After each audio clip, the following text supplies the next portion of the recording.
কে DPS করা কি হালাল হবে? মাগরিবের সময় ঘুমিয়ে বা শুয়ে থাকা বা খাওয়ার বিধান সম্পর্কে জানতে চাই। অজুর সময় ঘন দাড়ির ভেতর পানি কিভাবে পৌঁছাতে হবে? রুকু করার সময় কাপড় টাকনুর উপরে উঠে গেলে নামাজ হবে কি? স্বপ্নে সহবাস করতে দেখলে গুনাহ হবে কিনা? মৃত ব্যক্তির উদ্দেশ্যে মসজিদে মিষ্টি দিলে কি কোনো সওয়াব হবে?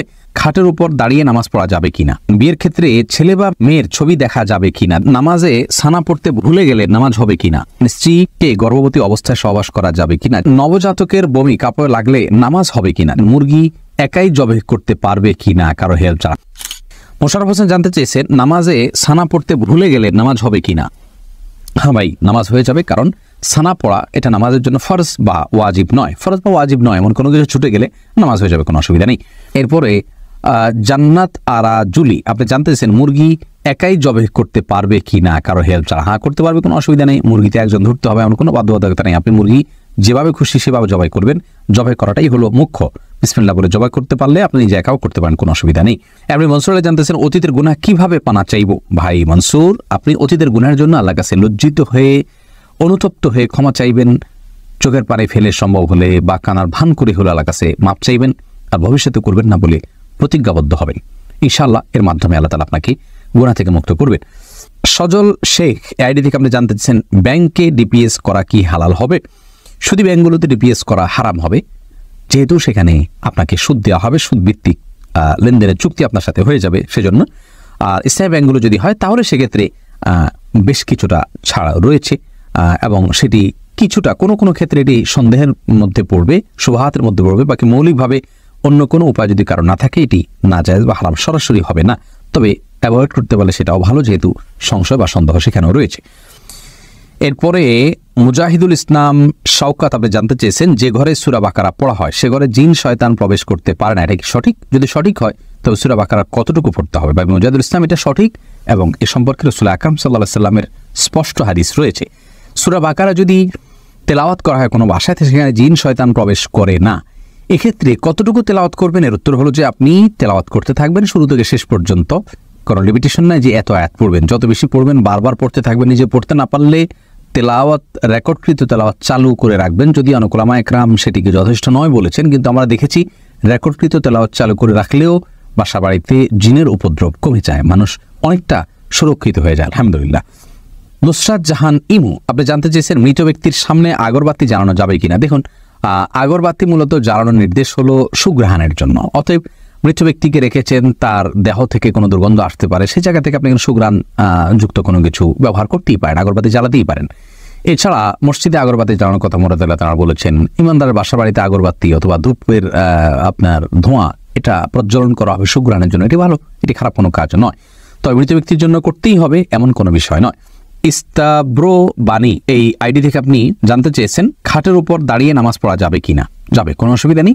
আপনি খাট হোক আর ভূমি হোক ফ্লোর হোক যে কোনো জায়গায় দাঁড়িয়ে সালাত আদায় করতে পারবেন। আপনি স্বাভাবিকভাবে যদি সালাত আদায় করতে অসুবিধা না হয় তাহলে সেক্ষেত্রে কোনো অসুবিধা নেই। হ্যাঁ, কোনো কোনো খাটের উপরে দেখা যায় যে ম্যাট্রেস বা ফোম থাকার কারণে অনেক দূর ডেবে যায়, যার কারণে রুকু সিজদায় তিনি ব্যালেন্স রাখতে পারেন না এবং সুন্দরভাবে সালাত আদায় করতে পারেন না, সিজদা সঠিকভাবে করতে পারেন না।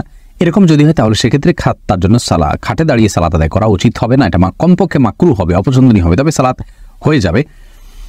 যেহেতু সালাত স্বাভাবিকভাবে করতে তার অসুবিধা হয়, শরীরে ব্যালেন্স ঠিক রাখতে পারে না, রুকু সিজদা যথাযথভাবে করতে অসুবিধা হয় এবং মনোযোগেও ব্যাঘাত সৃষ্টি হয়, যার কারণে এরকম জায়গায় সালাত করা উচিত নয়। আর যদি এতটা নরম না হয় তাহলে সেক্ষেত্রে সাধারণ খাটে বা চকিতে সালাত আদায় করতে কোনো অসুবিধা নেই।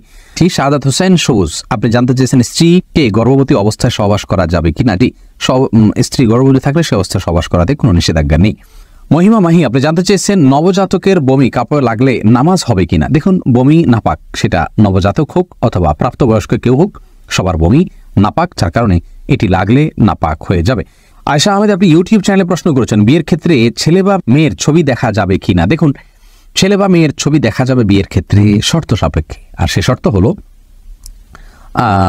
ছেলে মেয়ের ছবি দেখবে, তার কোনো বাবা অভিভাবক বা অন্য কাউকে দেখাবে না এবং দেখার পরে এটি মুছে ফেলবে নিজের কাছ থেকে, এবং মেয়েও ছেলের ছবি দেখবেন এবং সেটি ফিতনায় পতিত হয়, ছবি দেখে বাজে চিন্তা হয় বিবাহ ছাড়া আগ পর্যন্ত, সেই সুযোগ যেন না থাকে সেজন্য এটি রিমুভ করে ফেলবেন।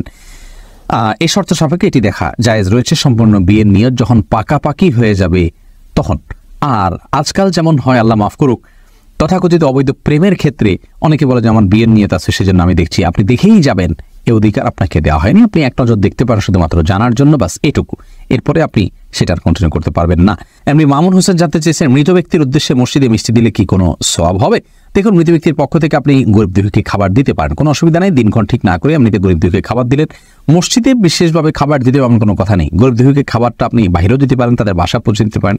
মসজিদ থেকে, মসজিদের সাধারণ মুসল্লি আছে তাদেরকে আপনি দান করতে পারেন মৃত ব্যক্তিকে সওয়াবের উদ্দেশ্যে, সেটিও হতে পারে। কিন্তু এটিকে আমাদের দেশে যেরকম সিস্টেম বানিয়ে নিয়েছে এমন মানুষ, যে কেউ মারা গেলে মসজিদে মিষ্টি পাঠানো, জিলাপি পাঠানো, মুসল্লিদেরকে খাওয়ানোর জন্য, এরকম কোনো নির্দেশ, আলাদা পার্টিকুলার নির্দেশ ইসলামে দেওয়া হয়নি। তবে হ্যাঁ, গরিবের পক্ষ, এই মৃত ব্যক্তির পক্ষ থেকে আমরা সাদাকা করতে পারি, তারই অংশ হিসাবে খাদ্যদান হতে পারে। সেটি গরিব অসহায় মানুষকে প্রাধান্য দিয়ে দেওয়া উচিত। মসজিদে না দিয়ে আপনি সেটি যদি বস্তিতে দেন, গরিব মানুষের বাসা বাড়িতে দেন, সেটি আরও বেশি সওয়াবের কারণ হবে ইনশাআল্লাহ। মুখতার, আপনি জানতে চেয়েছেন ইউটিউব চ্যানেলে স্বপ্নে সহবাস করতে দেখলে গুনাহ হবে কিনা? না, এর কারণে কোনো গুনাহ হবে না, কারণ এটি বান্দার ইচ্ছার দিন কোনো বিষয় নয়, বান্দার ইচ্ছাধীন বিষয় নয়, এমন বিষয়ের জন্য আল্লাহ তাআলা বান্দাকে পাকড়াও করবেন না। এরপরে রোজি আহমেদ জানতেছেন, রুকু করার সময় কাপড় টাকনুর উপরে উঠে গেলে নামাজ হবে কি?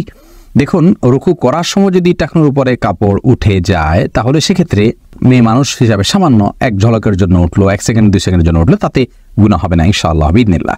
এমনি নাসিমউদ্দিন আপনি জানতে চেয়েছেন, অজুর সময় ঘন দাড়ির ভেতর পানি কিভাবে পৌঁছাতে হবে? দেখুন, পানি এভাবে কোষ করে ধরে আপনি যেভাবে ভিজিয়ে রাখেন, তাহলে সেক্ষেত্রে যত ঘন দাড়ি হোক না কেন গোড়ায় চলে যাবে। এমডি রায়হান সিদ্দিকী আপনি জানতে চেয়েছেন, মাগরিবের সময় ঘুমিয়ে বা শুয়ে থাকা বা খাওয়ার বিধান সম্পর্কে জানতে চাই। দেখুন ভাই রায়হান, মাগরিবের পরে এশার আগে শোয়ার ব্যাপারে হাদিসে নিষেধাজ্ঞা রয়েছে। নবী সাল্লাল্লাহু আলাইহি ওয়াসাল্লাম অপছন্দ করতেন এই সময় শোয়াটাকে, যার কারণে মাগরিবের পরে শোয়া উচিত নয়। তবে যদি কেউ অসুস্থ থাকেন, শরীরে ক্লান্তি থাকে, তিনি শুয়ে আছেন ক্লান্তির কারণে, সেটি ভিন্ন বিষয়। কিন্তু সাধারণ অবস্থাতে এই সময় ঘুমানো নিষেধ, কারণ এই সময় ঘুমাইলে আপনার এশার সালাত তরক হয়ে যেতে পারে। তাছাড়া সকাল এবং সন্ধ্যার সময়গুলো আল্লাহকে স্মরণ করার সময়, জিকিরের সময় যেন এই সময় ঘুমিয়ে কাটাবেন না। শুধু সামান্য একটু শুয়ে থাকা, এটা ভিন্ন বিষয়, এটা ইনশাআল্লাহ নিষেধাজ্ঞার আওতায় পড়বে না।